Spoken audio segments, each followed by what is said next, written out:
नाबालक मृत्यु घटनार पर्दाफाश होइछि। अभियुक्त मां को गिरफ करिछि पुलिस। गत 1 तारिख में देवगढ़ पौरांचल चर्च साहि घटिला हत्याकांड। मार परकिया प्रीति को पुओ विरोध करिबारु शाढ़ी पुओर तंटी चिपि हत्या करिथिबा देवगढ़ आदर्श थाना रे आयोजित एक सांबादिक सम्मेलन में सूचना दैछन्ति एसडीपीओ सौम्यरंजन मल्लिक।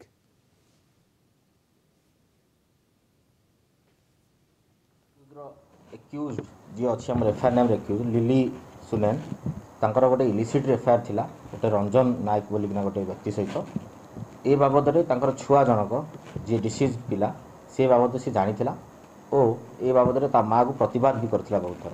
तो माँ रागी जाई ताकू सब बेले पिटामरा करे इभेन ताकू कहे तू तो बापा को ए बाबद कहबुनी बोली।